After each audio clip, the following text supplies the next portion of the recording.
नमस्कार दोस्तों, मैं दिलीप अंडा education hub classes Kuchaman city में आपका हार्दिक स्वागत करता हूं। और आपको मालूम है, वैसे जो तैयारी करने वाले बच्चे हैं वो एजुकेशन हब नाम को अच्छी तरीके से जानते हैं, क्योंकि पिछले कई वर्षों से एजुकेशन हब जो है वो आर्मी के फील्ड में विशेष तौर पर तैयारी करवाती है। इसमें एयरफोर्स, नेवी, आर्मी और एसएससी के माध्यम से होने वाले अर्धसैनिक बलों की तैयारी भी करवाई जाती है। और संस्था के द्वारा पिछले गत वर्षों में 500 प्लस सिलेक्शन दिए गए हैं और हर भर्ती में पूर्ण प्रयास रहता है कि ज़्यादा से ज़्यादा सिलेक्शन दे सके। तो विद्यार्थियों में आपको एक बात बताना चाहता हूँ कि ना संघर्ष ना तकलीफ तो क्या मज़ा है जीने में, अरे बड़े बड़े तूफान थम जाते हैं जब आग लगी हो सीने में। तो अगर आप अपने दिल में आग लगाओगे अपने लक्ष्य के प्रति, तो ऐसा कोई मंजिल या लक्ष्य नहीं है जहाँ तक आप पहुँच नहीं पाओगे। ज़रूर आपको एक दिन अपनी मंजिल मिलेगी। इसलिए ज़्यादा से ज़्यादा मेहनत करो, नियमित अध्ययन करो। और हमारी संस्था के द्वारा चलाए गए सभी गणित है, इंग्लिश है, फिजिक्स है, जीके है, सभी जो विषय हैं उनसे आप जुड़ें और ज़्यादा से ज़्यादा आप इसका लाभ उठाएं। तो विद्यार्थियों, आज का जो अपना चैप्टर है उसका नाम है महात्मा गांधी। तो देखो, महात्मा गांधी के बारे में आज आपको पूर्ण जानकारी बताई जाएगी। और ये ऐसा चैप्टर है विद्यार्थियों जिसमें से अमूमन हर एग्जाम में क्वेश्चन पूछ लिया जाता है। ऐसी कोई एग्जाम नहीं होगी शायद इसमें महात्मा गांधी का क्वेश्चन नहीं आता होगा, क्योंकि ये अपने देश के सबसे बड़े लोगों में से, जिनको राष्ट्रपिता भी अपन कहते हैं। तो इनका चैप्टर आप लोगों को मैं याद करवाऊंगा। एक एक चीज आपको पढ़नी है, साथ साथ में याद करनी है। तो देखो, सबसे पहले मैं आपको बताना चाहता हूं कि महात्मा गांधी का जो जन्म है वो हुआ था 2 अक्टूबर 1869 को। देखो, एक तो डेट आती है 59 और एक डेट है 69। दोनों में कंफ्यूजन मत हो जाना, क्योंकि 1959 को हमारे यहाँ पंचायती राज की स्थापना हुई थी। इस कारण से कई बार वो भी एग्जाम में डेट डाल दी जाती है। तो याद रखना, महात्मा गांधी का जन्म हुआ था 2 अक्टूबर 1869 को। कहाँ हुआ था? काठियावाड़। काठियावाड़ कहाँ पर है? पोरबंदर, गुजरात में। पोरबंदर, गुजरात में महात्मा गांधी का जन्म हुआ था। देखो, अब आपको इसके साथ में कई चीजें और भी मैं बताऊंगा। जैसे अब गुजरात का जिक्र हो गया, तो अपने को ध्यान रखना है कि गुजरात की राजधानी क्या है। तो आप याद रखोगे कि गुजरात की राजधानी है गांधीनगर। गुजरात की राजधानी क्या है? गांधीनगर। अब इसके साथ में 2 क्वेश्चन और बनते हैं। जैसे गुजरात का वर्तमान में मुख्यमंत्री कौन है? तो गुजरात का वर्तमान में जो मुख्यमंत्री है उसका नाम है विजय रूपानी। गुजरात का जो सीएम है, मुख्यमंत्री है, उनका क्या नाम है? विजय रूपानी। अब इसके साथ में ही आपको गुजरात का राज्यपाल भी ध्यान रखना है। गुजरात का राज्यपाल भी ध्यान रखना है, क्योंकि कई बार क्या होता है, आर्मी के एग्जाम में राजधानी है, राज्यपाल है, मुख्यमंत्री है, ये भी पूछ लिए जाते हैं। तो देखो, गुजरात का वर्तमान में जो राज्यपाल है उसका नाम है आचार्य देवव्रत। आचार्य देवव्रत इनका नाम है। तो देखो, यहां पर आपको मैंने कम से कम 5-6 क्वेश्चन बता दिए। सबसे पहले, गांधी जी का जन्म कब हुआ? तो याद रखना 2 अक्टूबर। सन कौन सी है? 1869, 69। कहां पर हुआ था? काठियावाड़, पोरबंदर, गुजरात में। गुजरात की वर्तमान राजधानी का नाम है गांधीनगर। गुजरात के वर्तमान में जो मुख्यमंत्री है उनका नाम है विजय रूपानी। गुजरात के वर्तमान जो राज्यपाल है उनका नाम है आचार्य देवव्रत। अब देखो, आगे बड़ा क्वेश्चन आता है कि गांधी जी का जो जन्म दिवस है वो किस रूप में मनाया जाता है? तो आप याद रखना, गांधी जी का जन्म दिवस अहिंसा दिवस के रूप में मनाया जाता है। किसके रूप में मनाया जाता है? अहिंसा दिवस के रूप में मनाया जाता है। और ये 2007 को यूएनओ के द्वारा घोषित किया गया था।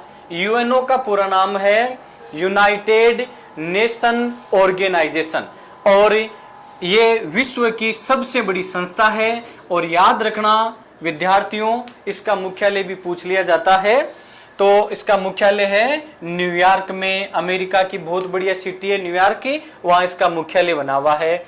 अब क्या है, इस 2 अक्टूबर का एक और क्वेश्चन बनता है कि 2 अक्टूबर 2009 को 2 अक्टूबर 2009 को हमारी भारत की सबसे बड़ी योजना जिसका नाम है नरेगा, इस योजना का नाम कर दिया गया था मनरेगा। यानी इस योजना में महात्मा गांधी का नाम कब जोड़ा गया था? 2 अक्टूबर 2009 को। अब क्वेश्चन आ जाता है कि जो नरेगा योजना है वो कब शुरू हुई थी? तो याद रखना ये योजना शुरू हुई थी 2006 में। तो देखो यहां भी कई क्वेश्चन बन गए कि 2 अक्टूबर 2009 को नरेगा योजना है, उसको महात्मा गांधी नरेगा योजना नाम दिया गया था। और नरेगा जो योजना है वो कब शुरू हुई थी? 2006 को। तो ये क्या है, इनसे संबंधित रिलेटेड कुछ क्वेश्चन हैं जो आपको साथ साथ में याद करने हैं।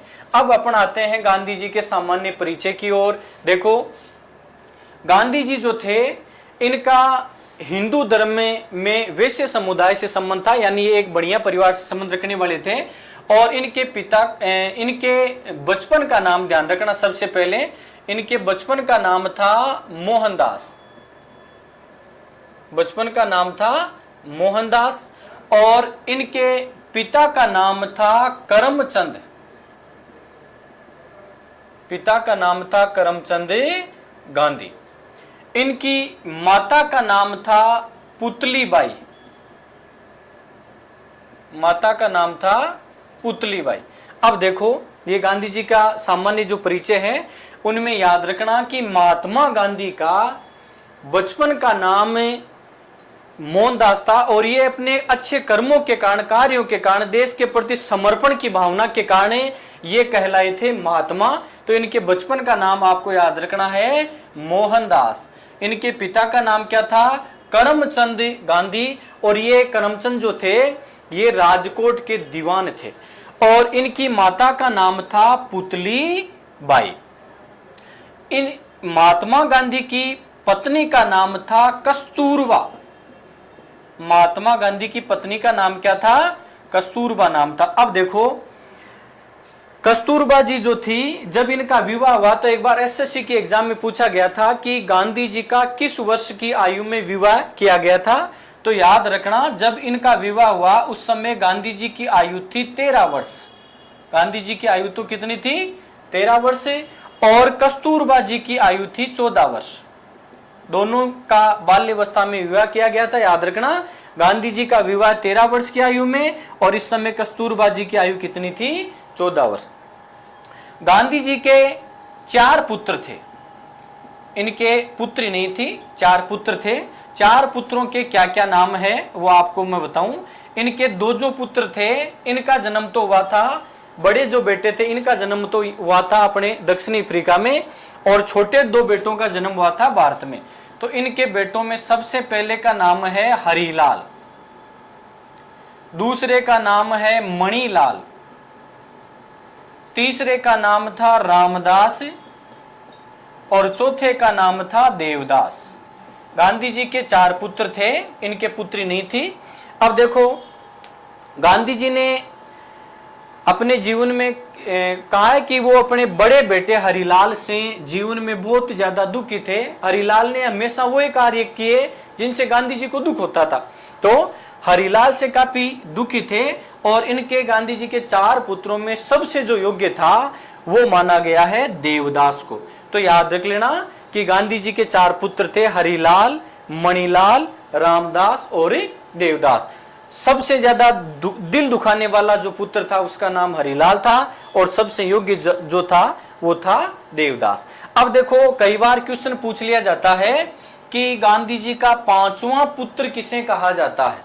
तो देखो गांधी जी का जो 5वां पुत्र है वो कहा जाता है, किसको कहा जाता है? जमना लाल बजाज को।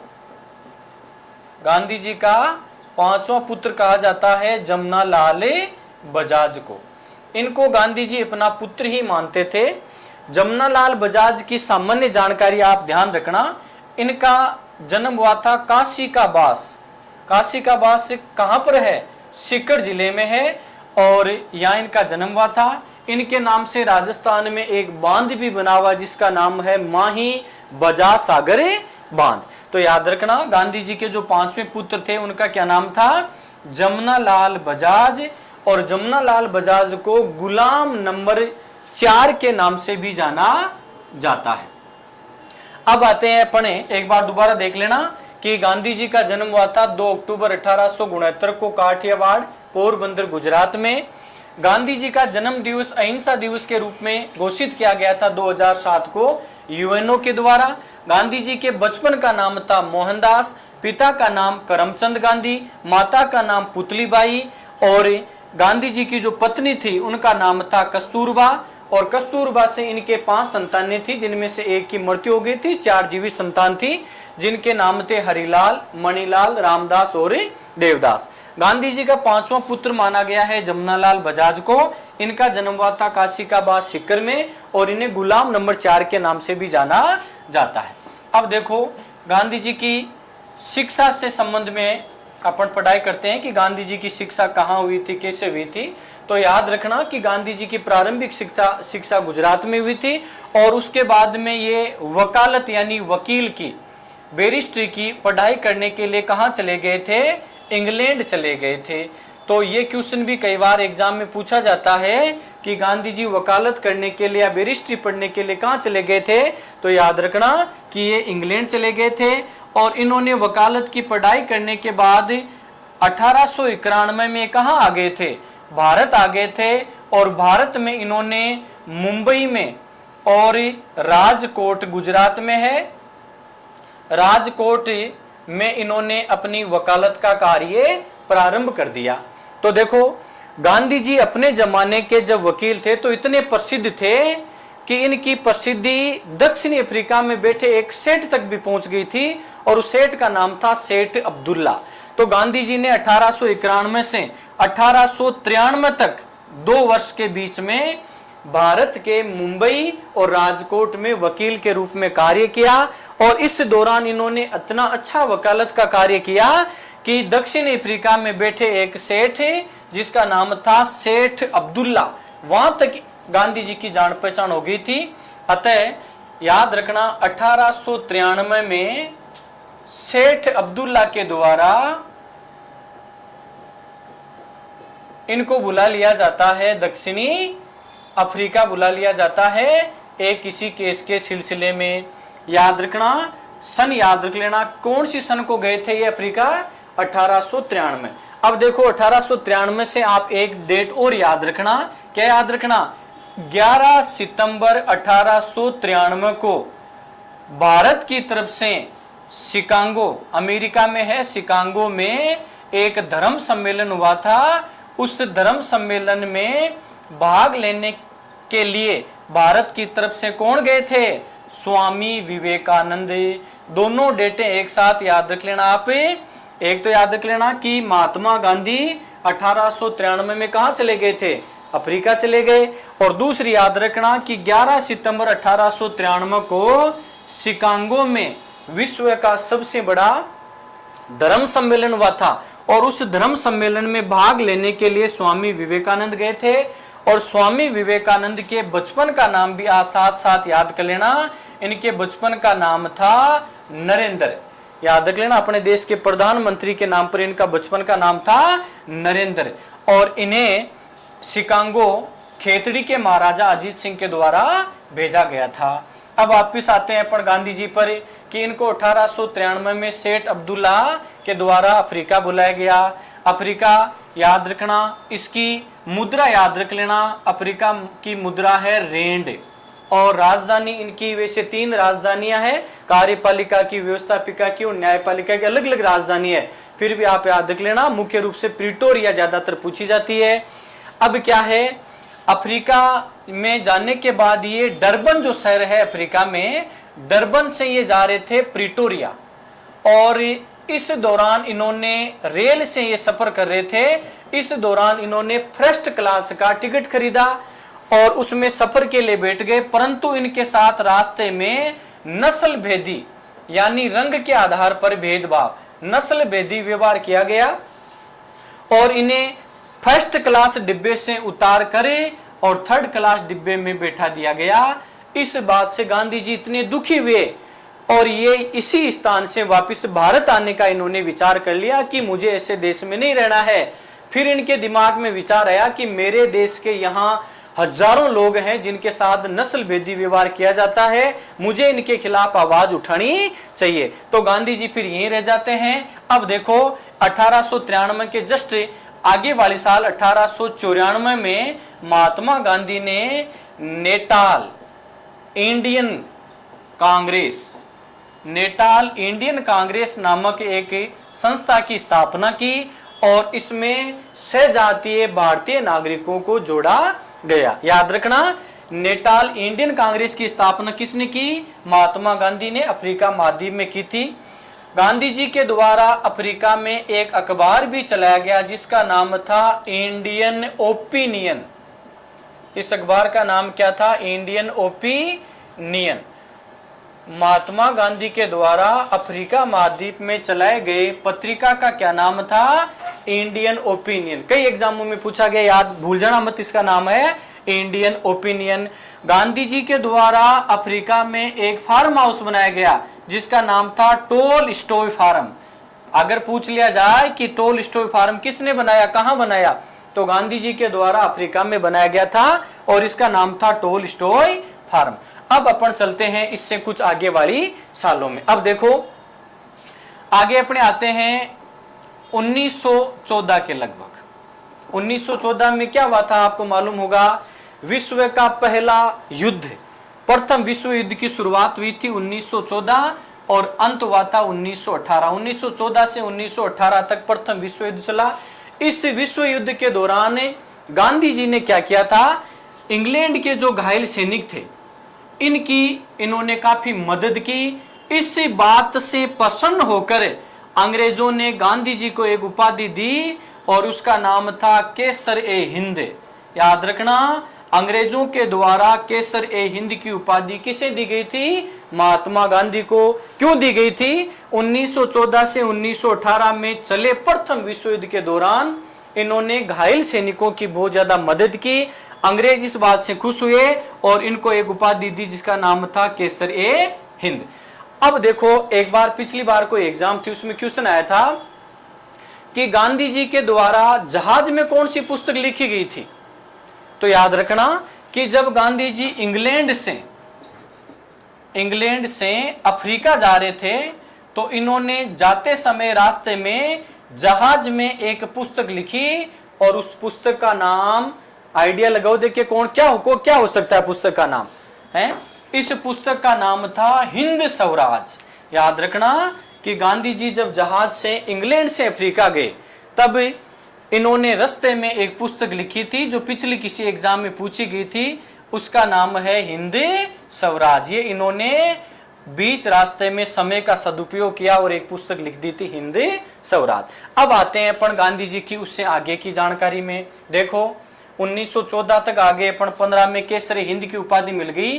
अब देखो 9 जनवरी 1915 को 9 जनवरी 1915 को गांधी जी स्थायी रूप से भारत आ गए। गांधी जी स्थायी रूप से कहां गए थे? भारत आ गए थे। इस कारण 9 जनवरी को प्रतिवर्ष एक दिवस मनाया जाता है। कौन सा दिवस मनाया जाता है? आप मन में सोचो तुरंत। 9 जनवरी को दिवस मनाया जाता है प्रवासी भारतीय दिवस। याद रखना, हर साल प्रवासी भारतीय सम्मेलन भारत के बड़े बड़े शहरों में कहीं न कहीं मनाया जरूर जाता है। तो याद रखना कि 9 जनवरी को गांधी जी स्थायी रूप से भारत आ गए थे। इस उपलक्ष्य में प्रतिवर्ष 9 जनवरी को प्रवासी भारतीय दिवस मनाया जाता है। और याद रख लेना, इसी के साथ 12 जनवरी को युवा दिवस या कैरियर डे भी मनाया जाता है। क्यों मनाया जाता है? स्वामी विवेकानंद का जन्म दिवस होने के कारण। अब अपन आ जाते हैं 1915 के बाद कि 1915 में भारत आ गए थे गांधी जी। भारत आने के बाद इन्होंने, आपने सुना होगा साबरमती का नाम, साबरमती के संत तूने कर दिया कमाल, यानी गांधी जी गुजरात में साबरमती के समीप इन्होंने क्या बनाया था, अपना एक आश्रम बनाया। तो याद रखना कि गांधी जी के द्वारा आश्रम कहां बनाया गया था, साबरमती के नदी के किनारे साबरमती आश्रम बनाया था 1915 में आने के बाद में। 1916 की छोड़ो, अब आते हैं 1917 में। 1917 में गांधी जी ने एक आंदोलन का नेतृत्व किया और उस आंदोलन का नाम था चंपारण आंदोलन। चंपा एक पौधा का नाम है और अरण्य यानी होता है वन, यानी चंपा के वनों से घिरा हुआ स्थान जो कहां पर है वर्तमान में, बताओ। ये वर्तमान में आता है अपने बिहार में, और बिहार की राजधानी पटना, और बिहार के मुख्यमंत्री है नवीन पटनायक। तो याद रखना कि चंपारण आंदोलन जो था, इसका नेतृत्व गांधी जी ने किया था। कैसे हुआ नेतृत्व, कि 1916 में कांग्रेस का एक लखनऊ अधिवेशन हुआ, कांग्रेस का एक लखनऊ अधिवेशन हुआ, 1916 की बात है। और इस अधिवेशन में महात्मा गांधी केवल सम्मिलित होने के लिए गए थे, और वहां इनको एक किसान मिला जिसका नाम था राजकुमार शुक्ला। इस किसान का नाम क्या था, राजकुमार शुक्ला नाम था। गांधी जी ने अपनी आत्मकथा सत्य के साथ मेरे अनुप्रयोग के 5वें अध्याय में इन्होंने लिखा है नील के दाग। नील के कौन सी नील, नील की खेती की बात हो रही है। नील के दाग एक इन्होंने चैप्टर लिखा, और उसमें लिखा कि 1916 के लखनऊ अधिवेशन से पहले मैं चंपारण के बारे में जानता भी नहीं था, परंतु एक किसान के बार बार जिद करने के कारण मैं यहां गया, और उस किसान का नाम भी कई एग्जामों में पूछा जाता है, इसका नाम था राजकुमार शुक्ला। गांधी जी ने चंपारण आंदोलन का नेतृत्व किया, और यहां चल रही नील की खेती से संबंधित था, यहां चल रही 3 कठिया पद्धति, यह भी याद रखना। यह पूछा जाता है कि गांधी जी ने यहां कौन सी परंपरा को समाप्त करवाया था, 3 कठिया परंपरा को इन्होंने समाप्त करवाया था। याद रखना, दोबारा बता रहा हूं कि 1917 में गांधी जी ने चंपारण आंदोलन का नेतृत्व किया। चंपारण वर्तमान बिहार में है, बिहार की वर्तमान राजधानी पटना है, मुख्यमंत्री का नाम नवीन पटनायक है, और यहाँ नील की खेती से संबंधित जो समस्याएं थी, एक परंपरा चलती थी जिसका नाम था तिनकटिया, और इसे गांधी जी के द्वारा समाप्त करवाया गया था। गांधी जी को इस आंदोलन में आमंत्रित करने वाला व्यक्ति कौन था, तो याद रखना राजकुमार शुक्ला, जिन्होंने आमंत्रित किया था। अब आते हैं अपन 1918 में। 1918 में गांधी जी ने आंदोलन का नेतृत्व किया था अहमदाबाद मील मजदूर आंदोलन का, इन्होंने नेतृत्व किया। और याद रखना, गांधी जी ने पहली बार इस आंदोलन में भूख हड़ताल की थी। गांधी जी के द्वारा पहली बार इस आंदोलन में क्या किया गया, भूख हड़ताल का प्रयोग किया गया था। तो 1918 में अहमदाबाद मील मजदूर आंदोलन का नेतृत्व गांधी जी ने किया, और इस आंदोलन में इन्होंने भूख हड़ताल भी किया था। 1918 में याद रख लेना, खेड़ा, खेड़ा अपने आता है गुजरात में। खेड़ा कहाँ है, गुजरात में। और खेड़ा में किसान आंदोलन का भी इन्होंने नेतृत्व किया था, किसान आंदोलन का नेतृत्व भी इनके द्वारा किया गया था। तो याद रख लेना, 1917 में तो कौन सा आंदोलन था, चंपारण किसान आंदोलन था। 1918 में अहमदाबाद मील मजदूर आंदोलन था, और 1918 में खेड़ा, यानी कहां पर है ये, गुजरात में किसान आंदोलन का नेतृत्व गांधी जी के द्वारा किया गया। अब अपन इससे नेक्स्ट जो ये है उसमें चलते हैं कि इसमें गांधी जी के द्वारा कौन कौन सा कार्य किया गया था। अब देखो, आपने नाम सुना होगा रोलेट एक्ट का। 1919 में अंग्रेजों के द्वारा एक कानून बनाया गया, और उस कानून का नाम था रोलेट एक्ट। इस रोलेट एक्ट के तहत अंग्रेज किसी भी भारतीय व्यक्ति को केवल शक के आधार पर गिरफ्तार कर लेते थे और उसे जेल में ठूंस देते थे। गांधी जी ने इस आंदोलन को काला कानून कहा। गांधी जी ने रोलेट एक्ट को क्या कहा था, काला कानून की संज्ञा दी। याद रखना कि रोलेट एक्ट को काला कानून कहने वाले व्यक्ति कौन थे, महात्मा गांधी। पंडित जवाहरलाल नेहरू के पिता मोतीलाल नेहरू ने मोतीलाल नेहरू ने इस एक्ट को कहा था न दलील न अपील न वकील एक्ट, यानी इसमें कोई दलील कोई अपील और ना ही कोई वकील की जरूरत है। तो याद रखना मोतीलाल नेहरू ने इसे न अपील न दलील न वकील कानून की संज्ञा दी थी। अब क्या होता है, इस रोलेट एक्ट के विरोध में 6 अप्रैल 1919 को गांधी जी ने देशव्यापी हड़ताल की, यानी लगभग संपूर्ण देश में हड़ताल की गई थी। और इसी एक्ट के विरोध में 13 अप्रैल 1919 को एक बाग है जिसका नाम है जलियांवाला बाग। क्या नाम है? जलियांवाला बाग। कहां पर है ये? अमृतसर पंजाब में।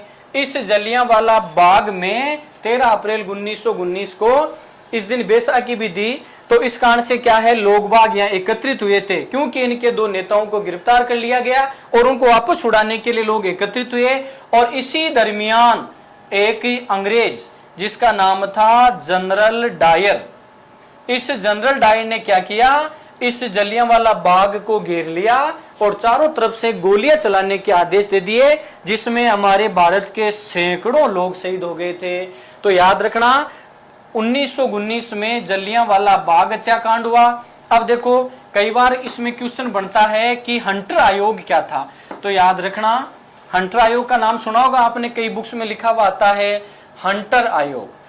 हंटर आयोग था जलियांवाला जो बाग हत्याकांड हुआ था, जलियांवाला बाग हत्याकांड की ये क्या थी, जांच कमेटी थी। ये जांच कमेटी गठित की गई थी, अंग्रेजों के द्वारा बनाई गई थी हंटर आयोग। इस हंटर आयोग की रिपोर्ट आती है 1920 में और जनरल डायर को ये हंटर आयोग क्या कर देता है, निर्दोष घोषित कर देता है कि जनरल डायर की कोई गलती नहीं थी और केवल इतनी सजा दी जाती है इसे कि इसे भारत से कहां भेज दिया जाता है, केवल इसे भारत से इंग्लैंड भेज दिया जाता है। और भारत के एक क्रांतिकारी जिसका नाम था उधम सिंह, याद रखना यह भी क्वेश्चन कई बार पूछा गया है, उधम सिंह ने इंग्लैंड में जाकर क्या की थी, जनरल डायर की हत्या कर दी थी। तो याद रखना 1919 के जलियांवाला बाग हत्याकांड की जांच कमेटी का नाम क्या था, हंटर आयोग। हंटर आयोग ने जनरल डायर को निर्दोष साबित कर दिया और भारत से इंग्लैंड भेज दिया। वहां जाने के बाद उधम सिंह ने उनकी वहां इंग्लैंड में हत्या कर दी थी। अब आते हैं अपने 1920 में। 1920 में गांधी जी के द्वारा चलाया गया एक आंदोलन था जिसका नाम था असहयोग आंदोलन। असहयोग आंदोलन, देखो ए का मतलब होता है अभाव या कमी, यानी सहयोग मत करो अंग्रेजों का। ये पिछली नेवी के एग्जाम में पूछा गया था कि गांधी जी द्वारा असहयोग आंदोलन किस वर्ष चलाया गया था, 1920 में चलाया गया था। और इस असहयोग आंदोलन को पारित किस अधिवेशन में किया गया, तो याद रखना 1920 का नागपुर अधिवेशन में इसे पारित किया गया था। नागपुर कहां पर है, महाराष्ट्र में है। और यह नागपुर जो है संतरा उत्पादन के लिए भारत में प्रसिद्ध है। राजस्थान का नागपुर किसे कहा जाता है, इसके साथ ही याद कर लेना, पिछली बार पुलिस कांस्टेबल में पूछा गया था कि राजस्थान का नागपुर किसे कहते हैं। तो याद रखना कि झालावाड़ को राजस्थान का क्या कहा जाता है, नागपुर कहा जाता है, क्योंकि यहाँ संतरा उत्पादन अच्छा होता है। अब क्या है, ये आंदोलन चल रहा था। इस आंदोलन में भाग लेने के लिए हमारे देश के वीर क्रांतिकारी सुभाष चंद्र बोस ने ICS, भारत की सबसे बड़ी सर्विस, इंडियन सिविल सर्विस से त्यागपत्र दे दिया। पंडित जवाहरलाल नेहरू, CR दास, JB कृपलानी और डॉक्टर राजेंद्र प्रसाद ने वकालत करना छोड़ दिया।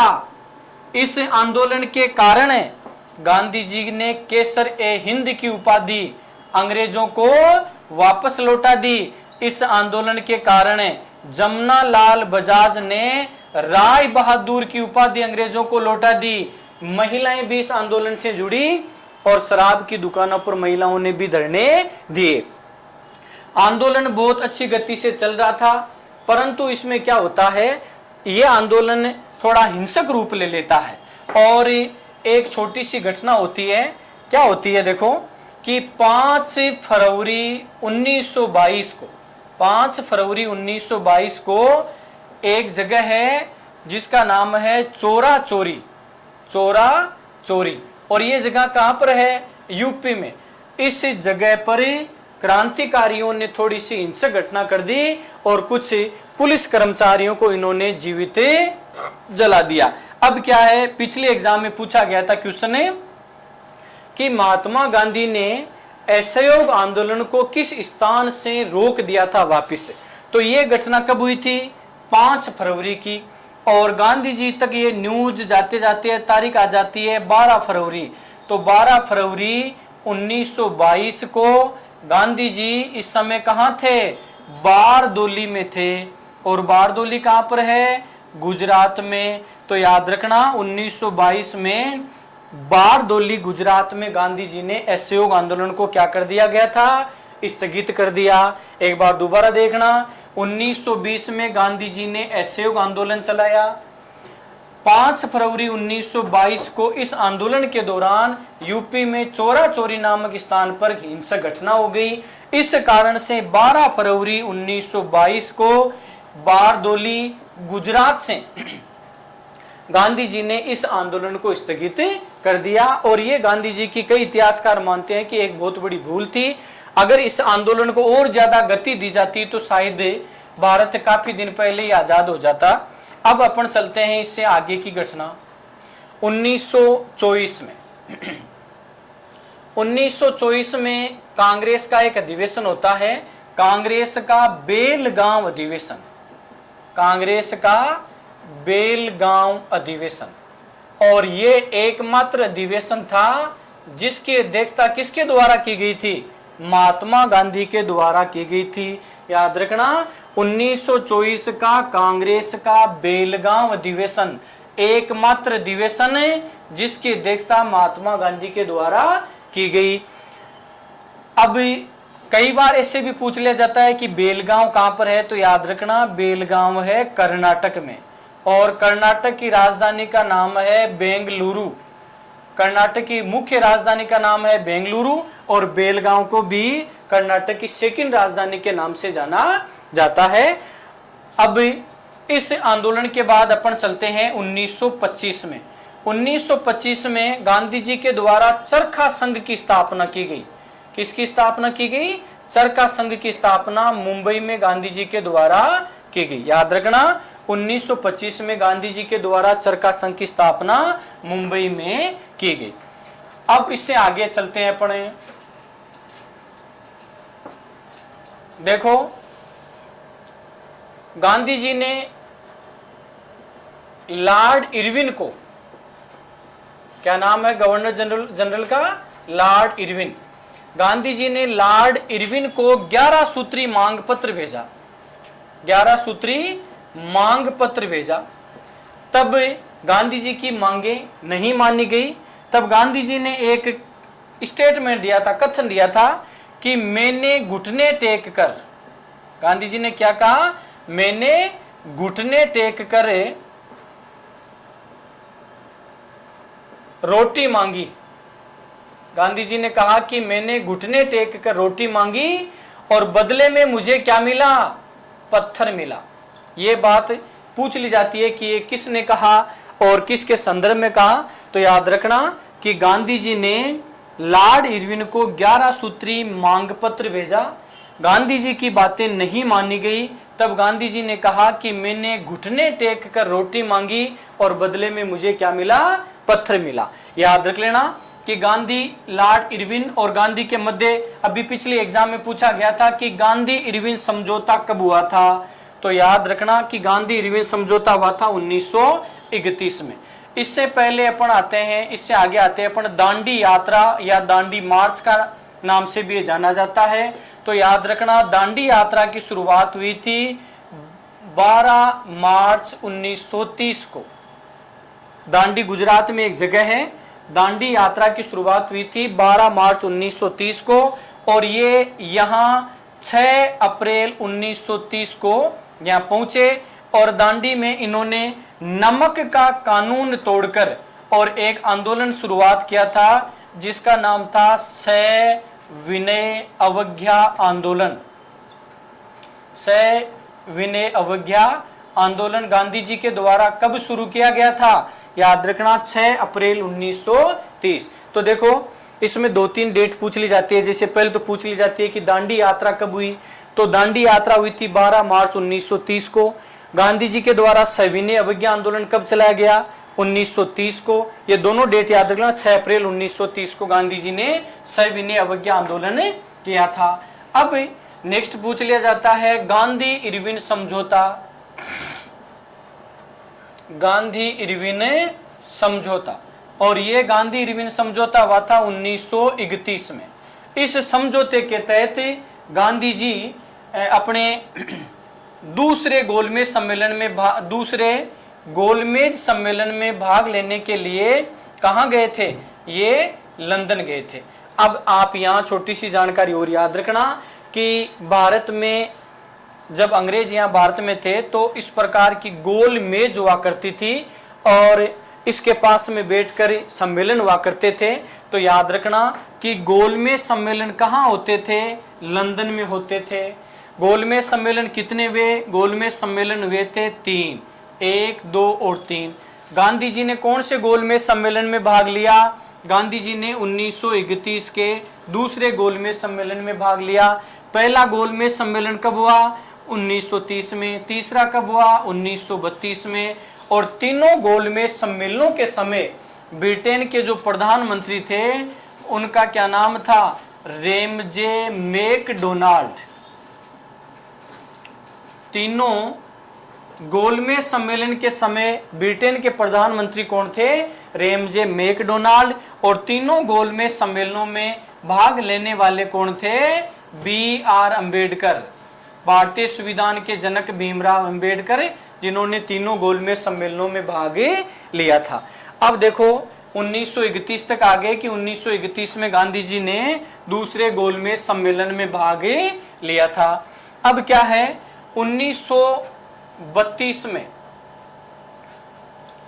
एक सांप्रदायिक पंचांग लागू किया जाता है ब्रिटेन के प्रधानमंत्री मैकडोनाल्ड के द्वारा, और इस कारण गांधी जी जेल में आमरण अनशन कर देते हैं। यरवदा जेल पुणे महाराष्ट्र में है, उस जेल में गांधी जी के द्वारा आमरण अनशन शुरू कर दिया जाता है। इनको गांधी जी को मनाने के लिए एक समझौता होता है जिसे कहा जाता है पूना पैक्ट। तो याद रखना कि पूना पैक्ट या पूना समझौता कब हुआ था? 1932 में। किन किन के मध्य हुआ था? गांधी जी के द्वारा, गांधी जी और भीमराव अंबेडकर के मध्य ये समझौता हुआ था जिसे पूना पैक्ट के नाम से जाना जाता है। अब देखो दोबारा देख लेना कि 1932 में पूना पैक्ट या पूना समझौता हुआ था किसके मध्य? गांधी जी और भीमराव अंबेडकर के मध्य ये समझौता हुआ था। अब देखो नेक्स्ट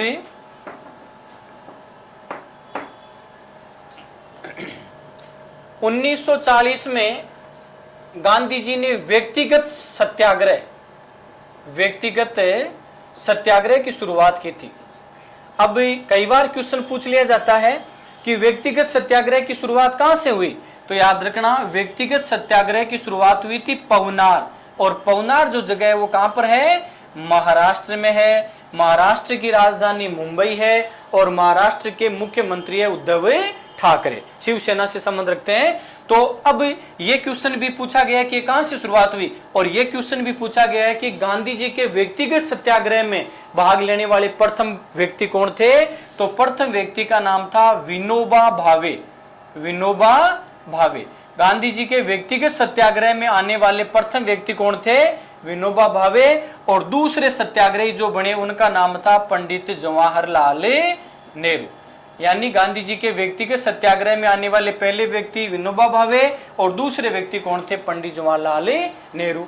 अब अपने 1940 वाली डेट क्लियर हो गई। 1940 में गांधी जी ने व्यक्तिगत सत्याग्रह शुरू किया। कहां से? पवनार, महाराष्ट्र से। पहले व्यक्तिगत सत्याग्रही कौन बने? विनोबा भावे। दूसरे कौन बने? पंडित जवाहरलाल नेहरू। अब अपन आते हैं 1942 में। तो पहली डेट तो याद रख लेना, 1942 में क्रिप्स मिशन भारत आया। क्रिप्स मिशन भारत आया। एक बिंदु तो ये याद रख लेना कि क्रिप्स मिशन भारत कब आया था? 1942 में लॉर्ड क्रिप्स जो था वो एक अभियान के तहत भारत आया। अब याद रखना 1942 में एक बहुत बड़ा रिवोल्यूशन, क्रांति आई थी और उसका नाम था भारत छोड़ो आंदोलन। भारत छोड़ो आंदोलन। अब देखो पिछली आर्मी के एग्जाम में, नेवी के एग्जाम में, आर्मी के एग्जाम में क्वेश्चन पूछ लिया गया था कि किस आंदोलन को अगस्त क्रांति के नाम से जाना जाता है। तो याद रखना कि भारत छोड़ो आंदोलन को ही अगस्त क्रांति के नाम से जाना जाता है। क्यों जाना जाता है? क्योंकि इस क्रांति की, इस आंदोलन की शुरुआत हुई थी 8 अगस्त को। अगस्त महीने में शुरू होने के कारण भारत छोड़ो आंदोलन को अगस्त क्रांति के नाम से भी जाना जाता है। गांधी जी ने इस आंदोलन की शुरुआत की थी ग्वालियर टैंक महाराष्ट्र से इस आंदोलन की शुरुआत की थी। अब देखो 9 अगस्त को गांधी जी को, 9 अगस्त 1942 को गांधी जी को गिरफ्तार कर लिया जाता है और गिरफ्तार करके इनको नजरबंद रखा जाता है। कहां पर? आगा खां पैलेस। कहां पर है ये? पुणे महाराष्ट्र में, आगा खां पैलेस। ये क्वेश्चन भी पूछा गया है कि भारत छोड़ो आंदोलन में गिरफ्तार करने के बाद गांधी जी को कहां पर नजरबंद किया गया था? तो याद रखना आगा खां पैलेस पुणे महाराष्ट्र में है और यहां पर गांधी जी को नजरबंद किया गया था। कहते हैं कि इसी स्थान पर कस्तूरबा जी की तबीयत खराब हो गई थी और आगा खां पैलेस में ही उनका निधन हुआ था। अब इस आंदोलन से संबंधित एक मोस्ट क्वेश्चन यह है कि इसमें गांधी जी ने एक नारा दिया था, डू एंड डाई, यानी करो या मरो। और ये आप लोगों पर भी लागू होता है कि या तो आप कुछ करो या फिर आप तैयारी बंद करो, दोनों में से एक काम करो। तो गांधी जी ने इस आंदोलन में पूरा जोर दिया कि करो या मरो का नारा दिया। याद रखना ये पिछली आर्मी में पूछा गया था कि गांधी जी ने करो या मरो का नारा किस आंदोलन के दौरान दिया था। तो याद रख लेना कि गांधी जी ने भारत छोड़ो आंदोलन के दौरान करो या मरो का नारा दिया था। और गांधी जी को गिरफ्तार करके कहां रखा गया था? आगा खां पैलेस पुणे महाराष्ट्र में रखा गया था। गांधी जी ने इस आंदोलन की शुरुआत की थी 8 अगस्त को, अतः इसे अगस्त क्रांति के नाम से भी जाना जाता है।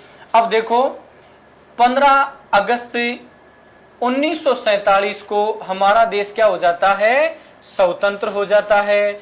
और 30 जनवरी 1948 को गांधी जी की दिल्ली में क्या कर दी जाती है? हत्या कर दी जाती है। किसके द्वारा? नाथूराम गोडसे के द्वारा महात्मा गांधी की हत्या कर दी जाती है। कब? 30 जनवरी 1948 को। और गांधी जी का जो अंतिम शब्द था वो क्या था? हे राम। ये भी कई बार पूछ लिया जाता है कि गांधी जी का अंतिम शब्द क्या था? हे राम। अब इस 30 जनवरी का भी एक दिवस है और इसे किस दिवस के रूप में मनाया जाता है? शहीद दिवस के रूप में मनाया जाता है। याद रखना गांधी जी की हत्या 30 जनवरी 1948 को हुई थी और इस 30 जनवरी को शहीद दिवस के रूप में भी मनाया जाता है। गांधी जी की हत्या पूजा करने के लिए जाते हुए बिरला भवन दिल्ली में नाथूराम गोडसे के द्वारा इनकी हत्या कर दी गई थी और इनका जो अंतिम शब्द था वो क्या था? हे राम था। अब देखो गांधी जी की पत्रिकाएं, कि गांधी जी के द्वारा कौन कौन सी पत्रिकाएं संचालित की गई। तो याद रखना गांधी जी के द्वारा चलाई गई पत्रिका, एक का नाम तो था नवजीवन, दूसरी का नाम था हरिजन और तीसरी का नाम था यंग इंडिया। Young India. तो देखो गांधी जी के द्वारा चलाई गई पत्रिकाएं नवजीवन, हरिजन और यंग इंडिया। और गांधी जी की जो पुस्तकें हैं और उन पुस्तकों के नाम आप याद रखना। एक पुस्तक का नाम तो याद रख लेना हिंद स्वराज और दूसरी पुस्तक का नाम याद रखना सत्य के साथ मेरे अनुप्रयोग। सत्य के साथ मेरे अनुप्रयोग, ये गांधी जी की 2 पुस्तकें हैं, ये भी आप याद रख लेना। तो गांधी जी की जो पत्रिकाएं हैं उनका नाम है नवजीवन, हरिजन, यंग इंडिया। और गांधी जी की जो पुस्तकें हैं उनका नाम है हिंद स्वराज, सत्य के साथ मेरे अनुप्रयोग। अगर आपको याद नहीं रहता है तो आप वीडियो को चलाते समय स्क्रीनशॉट ले लो बीच में, ताकि आपको कोई ऐसी चीज जो आपको याद नहीं रहे वो आप बाद में देख लेना, लिख लेना। अब क्या है गांधी जी की उपाधियां, कि गांधी जी की क्या क्या उपाधियां थी। तो देखो गांधी जी को एक तो कहा जाता है राष्ट्रपिता। गांधी जी को राष्ट्रपिता कहने वाले व्यक्ति कौन थे? सुभाष चंद्र बोस। गांधी जी को राष्ट्रपिता की उपाधि देने वाले कौन थे? सुभाष चंद्र बोस थे, जिन्होंने कहा था कि तुम मुझे खून दो, मैं तुम्हें क्या दूंगा? आजादी दूंगा। अब गांधी जी को कहा जाता है महात्मा। गांधी जी को महात्मा की उपाधि देने वाले कौन थे? रविंद्रनाथ टैगोर, जिन्होंने हमारा राष्ट्रगान जनगण मन लिखा, विश्व कवि और महात्मा, महान है जो आत्मा, ये उपाधि देने वाले कौन थे? रविंद्रनाथ टैगोर। तीसरी याद रखना बापू। गांधी जी को बापू कहा जाता है। बापू एक गुजराती भाषा का शब्द है, जिसका शाब्दिक अर्थ पिताजी मान लो या पवित्र शब्द है ये। तो गांधी जी को सर्वप्रथम कहा जाता है कि पंडित जवाहरलाल नेहरू ने बापू कहा था। एक आता है अर्धनग्न फकीर। अर्धनग्न फकीर, तो देखो याद रखना कि जब गांधी जी 1931 में दूसरे गोलमेज सम्मेलन में भाग लेने के जब लंदन गए, तो ब्रिटेन के प्रधानमंत्री जो थे, जिनका नाम था विंस्टन चर्चिल, विंस्टन चर्चिल ने गांधी जी को क्या कहा था? अर्धनग्न फकीरी कहा था। तो ये 3-4 गांधी जी के उपनाम है, ये भी आप याद रख लेना। गांधी जी को चंपारण आंदोलन के दौरान मलंग बाबा के नाम से भी जाना गया था, ये भी इनका उपनाम है, परंतु मुख्य रूप से ये एग्जाम में ज्यादा आते हैं। राष्ट्रपिता कहने वाले कौन थे? सुभाष चंद्र बोस। महात्मा की उपाधि देने वाले कौन थे? रविंद्रनाथ टैगोर। बापू की उपाधि, बापू वैसे गुजराती भाषा का शब्द है, परंतु पहली बार प्रयोग किया था जवाहरलाल नेहरू ने, और अर्धनग्न फकीर कहा था विंस्टन चर्चिल ने। तो देखो विद्यार्थियों, महात्मा गांधी की जानकारी जो आप लोगों के लेवल के अनुसार जो आती है, जैसे आर्मी है, रेलवे है, पुलिस कांस्टेबल है, उसके अकॉर्डिंग आपको पूरी चीजें बताई गई है। चैनल को ज्यादा से ज्यादा लाइक करें, शेयर करें, और आपके जो मित्र हैं उन मित्रों को आप ज्यादा से ज्यादा इसका फायदा उठवावें। और समय समय पर जो हमारे द्वारा जो भी वीडियो अपलोड किए जाते हैं, आप उनको पूरा फायदा, कंटिन्यूटी आप उनसे जुड़े रहे, ताकि आपके हर चैप्टर समझ में आ जाए। हमारी संस्था के द्वारा प्रत्येक चैप्टर का वीडियो डाला जाएगा, चाहे वो कोई सा भी सब्जेक्ट हो। आप इसे ज्यादा से ज्यादा लाइक, शेयर करें, कमेंट करें। धन्यवाद मित्रों।